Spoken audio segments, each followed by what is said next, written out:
it's like directing a symphony of gear, and it's got to all work together. Joined today by Jeremy Cowart. Thank you so much for being here. Of course. Who is Jeremy Cowart? ADD artist of sorts that's always chasing weird ideas and weird lighting and always trying to just mix things up because I get so bored. I'm an experimentalist, and as I said yesterday, a discoverer. Yeah. I like to discover. You have had quite an incredible career, and I'm mostly interested, I guess, in the title of this podcast as well, is about your new 60-second portrait sessions, which sounds crazy, I think, to anyone that's like, you can't, what can you possibly do within 60 seconds? And you can do a lot. You can do a whole lot. Yeah. How has your progression, how has that changed from big long days? Did you begin with kind of the full 20-hour set days? Yeah, I mean, it really is a progression over many years, but the short version is, I was like doing studio shoots and you shoot for hours and hours and you have way too many photos and all they really need is one or two photos. Like, what are we doing? Why are we shooting this long? And so eventually I moved it down for the public down to like 15-minute shoots and then 10-minute shoots. And one day I was like, it's still too many photos. I don't know what to do with all, nor do they. And so I was like, I'm gonna announce 1-minute shoots. And to my surprise and delight, like the public freaked out. It was so quirky and so weird that people are like, yes. I was like, okay, bring it. Yeah, and you showed your calendar just like stacked. That in one regular month of shoots, how many shoots would you do? I mean, I've done 1,000 shoots in the last 1,012 shoots since November 18th. Today's March 4th or something. Jeez. So, and that was combined. All those minutes were 16.8 hours of straight shooting on burst mode. So 16 hours spread over 15 weeks. Yeah. All right. So walk us through, I guess, maybe let's start with the setup, that you're doing something that's pretty unique in a lot of different levels, and you've custom made something that works for you.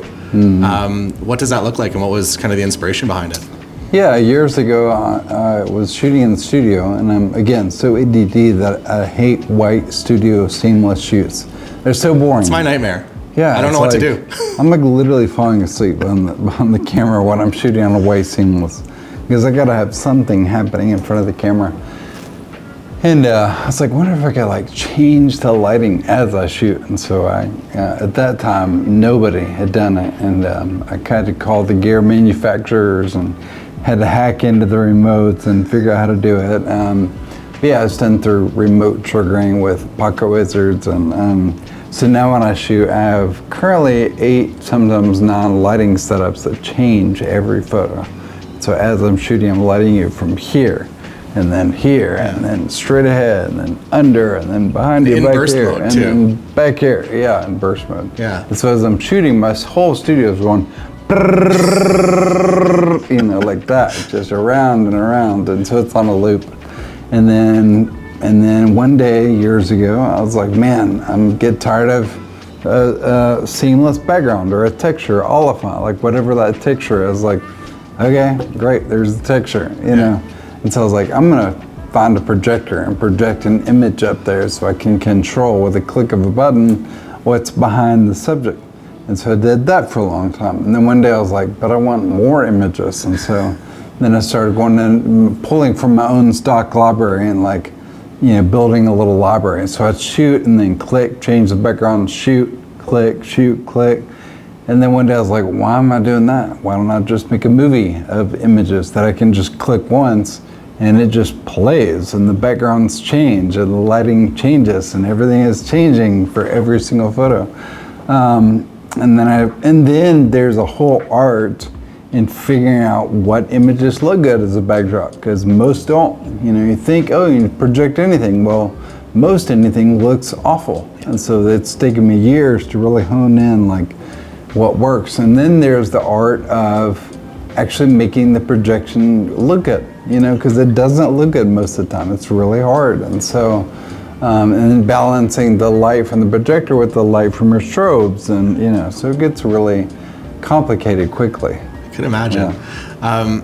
For me, at least, thinking of this, so I'm primarily a wedding photographer, and I wouldn't say my entire business, but a good portion of it, and the way that I kind of sell myself is that I am very efficient, that if you give me 15 minutes, like we can do the full like wedding photo session. I usually don't have lighting or anything to like make that happen, but I just enjoy hearing that you've like absolutely maximized the efficiency in this system. Can you talk a little bit about how you kind of had to build it piece by piece in terms of the actual workflow? People call it a science lab when they walk in, and it really does feel like that. It feels like this big laboratory of art and projection, and now a $100,000 LED screen that I'm using instead of projection, which changed the game completely. But yeah, like one light at a time, and figuring out, because for a long time I was shooting all like moody lighting, like cool, interesting, but then I realized that a lot of people come in still just want to be pretty, still want beauty light. So then I was like, well crap, how do I do beauty light to blow them away with how good I can make them look and put them on like an indie album cover at the same time, so. But yeah, it really is one separate thought and idea. Each light is its own concept. Each background is its own concept. Then mixed in with the laptop, my MacBook, M3, and Capture One Pro, and then making sure there's a whole workflow there that you got to sync to the rest of it. And then I use just Adobe Bridge, sometimes QuickTime to make the movie slideshows go. So it's like directing a symphony of gear, and it's got to all work together. And every single day, to this day, I'm changing or tweaking something. It's still not mastered. Then there's the whole delivery workflow. If you're doing 300 shoots in one day, how the hell do you edit those and deliver them? So that's been its own, science lab project, and like, sure, it's great that I can shoot, anybody can shoot on burst mode all day, but when every single image is different, literally for different lighting and different backgrounds, now how do you edit that? So then I had to like invent a way to do that, so I can do a shoot now, literally I can shoot, let's see, I don't know what the math is, let's say I've done up to 160 shoots right now on one day, at 150 images per shoot. So what is the math on that? 150 times 160. It's a lot of photos. Every single one looks different. So how do you edit that? So I've literally had to hire a guy out of Sweden who has custom hacked Capture One Pro for me, built these scripts for me. Because if I'm shooting 9 light setups, and I only want to edit one of those light setups, that's hard to do. So I had to have him write a script to be able to select just that lighting setup, so that I can edit the exposure or the color or the contrast or the shadows, like whatever, for only that light setup. So yeah, it's like, it's crazy. I like that it seems like it's an infinite ongoing project. And back to what I was saying about the white seamless, now the studio is the opposite. Now it's fascinating, because now locations are boring. Because I'm like, there's the whole way. You put the light here, you light that wall, and you can make it work. That's now boring to me. But my little studio thing is batshit crazy, and so I love it. Like it makes me insane, and I like to have my butt kicked to feel like I'm growing and learning, and so every day. What does the client experience? How has it changed from like an 18-hour day now into a 60-second shoot? What does that look like if I'm walking into your studio? What do those 60 seconds look like other than a rave? Yeah, seriously, it does look like a rave. I mean, it depends on the day. Like some days it truly is like all day people coming in and out, and but most average day, at least for now, is I'll say I'll do 40 to 50 shoots a day. And so the person walks in and she's like, hey, thank you for coming in, a real warm meet and greet.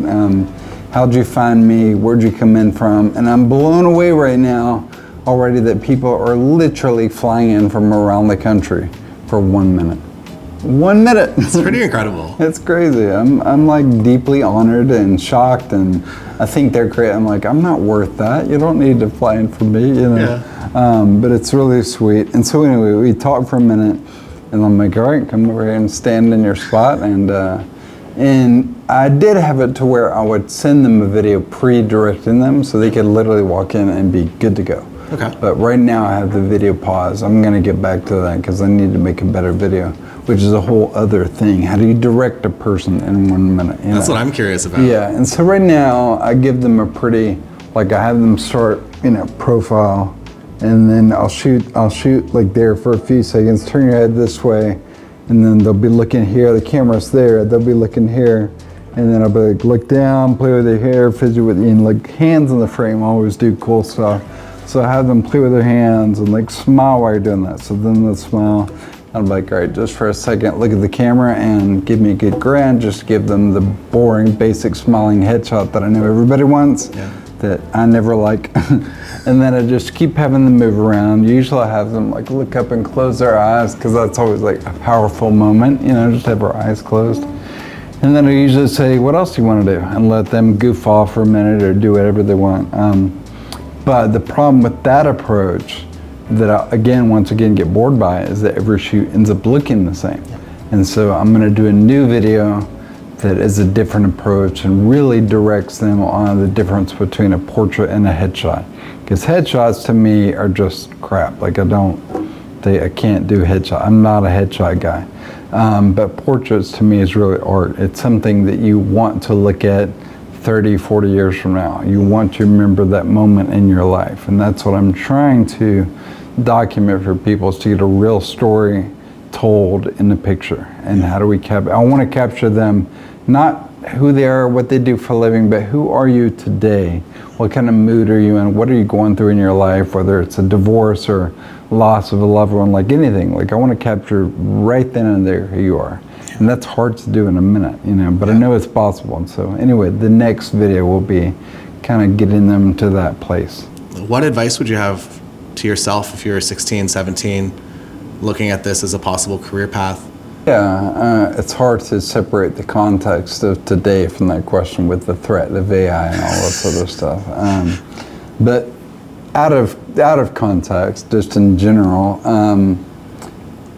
become obsessed with learning. Like, I think our whole culture and even worldwide, it's like you go to school, you learn how to do what you do, and then you do it the rest of your life.